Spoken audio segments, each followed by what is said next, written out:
This video is a proof of concept to show that the sun tracking will work using the motors that I have connected. Right now I'm just using a bunch of switches. So just a few limit switches, flip switches, and then a limit switch over here. This limit switch, the limit switch controls whether the motors are on or off. The motors that are rotating the thing, there's one there, one down there. This controls whether it's on or off. This one controls the direction, and this one controls the motor. So here's where you go. Here's our first thing. So we're gonna be moving this motor. All right, so here we go this way. All right, so it's going that way. If I flip the switch down here, it'll go the other way. Okay, I'm just gonna line up with the light in my room, or in the room that I'm in right now.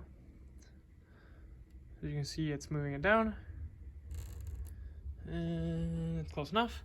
So we switch motors. This one. Now we click, nope, wrong way. So we click this button. It's a little bit finicky because of the buttons, but I'll have it connected to solar panels or photovoltaic cells to be able to track the sun accurately. So now we move it back. I'm just trying to be in the way. I don't know if you can see that. Doing the thing. There we go. See the little sunlight, quote unquote. It's actually the light in the room I'm in. So we switch the motor again, switch directions, and then there we go. It's all lined up. And yeah, so I'm at a high speed right now, just so I can test.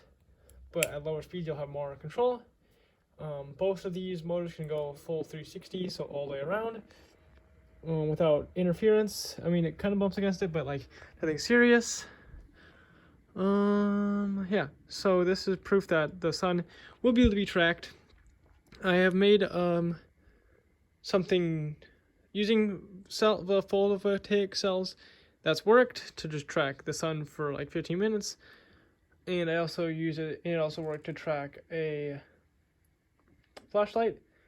There was a few issues with it, but nothing too major. It was just a little bit of sine wave oscillation, which at the rate that the sun moves, it won't affect it that much because my buffers and whatever. But yeah, so I know that now that this is working, I also know that my whole internal setup is working due to tests I've done earlier.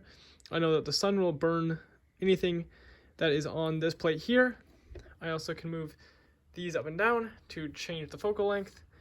And yeah, so it will work. It just will take a little bit more time. As you can see, we're coming around again to be back in focus. And yep, there it is. So thanks for watching.